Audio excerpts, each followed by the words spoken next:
Good morning, Reed here.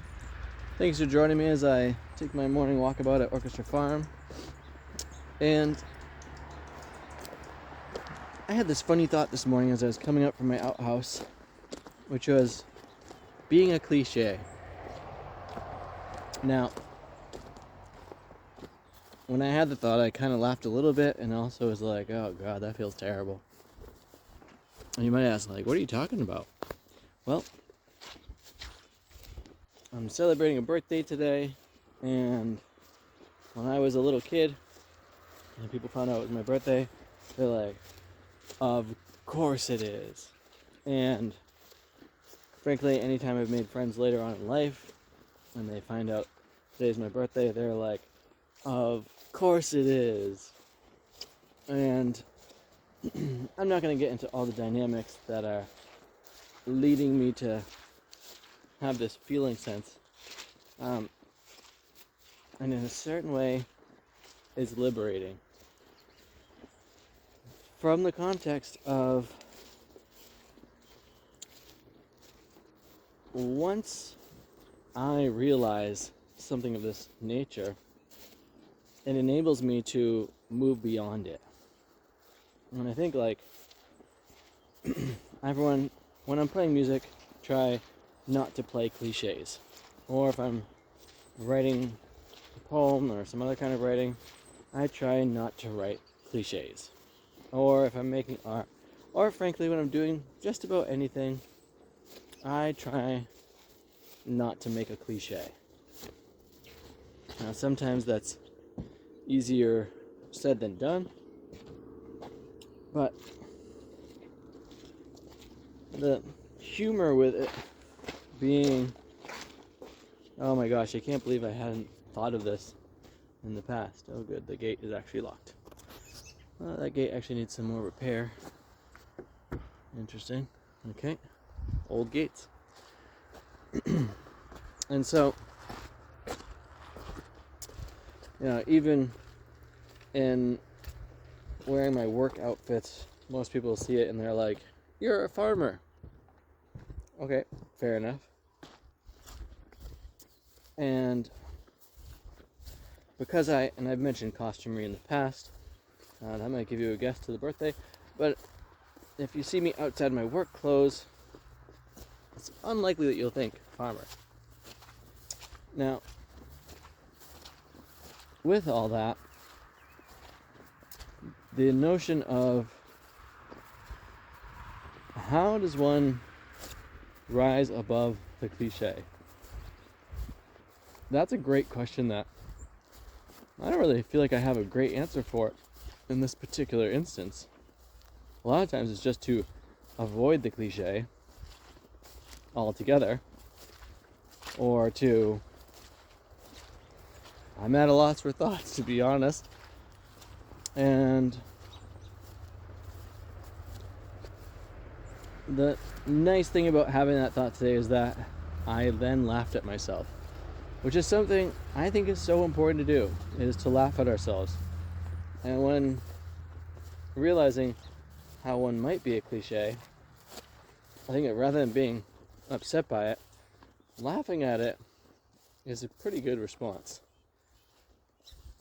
So,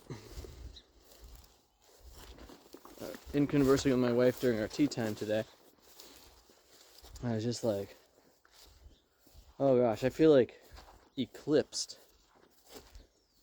on my birthday by a whole bunch of factors. And that intriguing thing of so many people,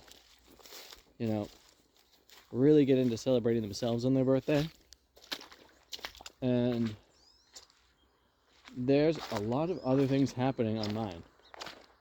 It's almost like having the Christmas New Year's birthday, but totally different.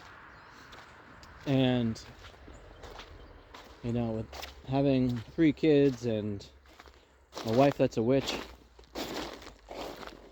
this day is,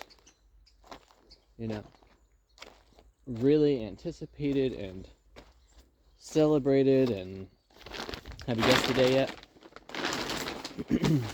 there's a lot of hype and a lot of activities around it.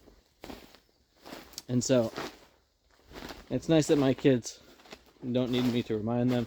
In fact, they add in like, oh, I'm so excited it's your birthday. You know what that means. I'm like, I do indeed. Oh, that's interesting. There's a clamp on the ground there, but I'm not seeing where it came from. I really need to do some repairs on this thing. Oh, it's ripping a lot more. That's exciting. Gotta bring a ladder down here and get into that. But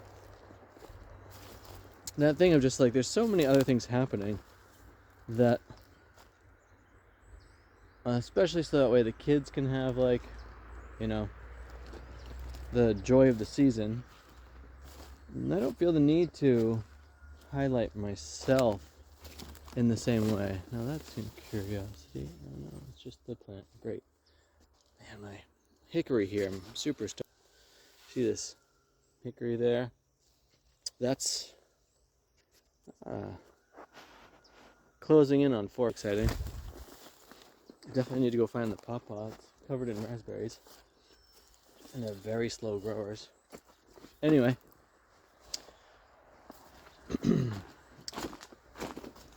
With all that, this notion of like, you know, so from most people's perspective, I'm at the midpoint in my life. In my perspective, I'm still early on in it. But that's because I have an unreasonable life expectancy from my own mindset. And at this point, though, you know, I'm not really the most important person. And it's funny and interesting to have this day that so many people focus on themselves, i.e. a birthday, and to be like, yeah, I am not the most important person in the room. Now, usually we want to say that being I'm not the smartest person in the room, also generally the case, but the piece of, yeah, other people, the reason why it's fun to be alive is partially because there's other people here. There's other creatures here. There's other things. It's like, it would be kind of boring and disappointing to just be the only one living life. And in relation to that, I just want to say a big thank you to all of you who are spending a moment with me here and being a part of my life in this way, because in living on a small island, sometimes it feels a little too small, and I have that edge of desire for having more people in my life and having more different experiences around. But the other reality is I kind of like a more rural life, so you gotta take the good with the other. It's not bad. But I am really grateful for all your presences. And so I just want to say thank you again for being part of this. And if you're still watching, I think this will be the last video that I say, if you want a painting of mine and feel like paying shipping and handling for it, send me an email. My email is in the description of the video here. And besides that, I would appreciate it if you would subscribe to this channel, to like the video. If you have any comments about anything I've talked about today, or you have questions that you want answered, definitely put them in a comment here. I would love to hear from you. With that, I hope that you're having so much fun out there. In fact, I hope that you're having too much fun.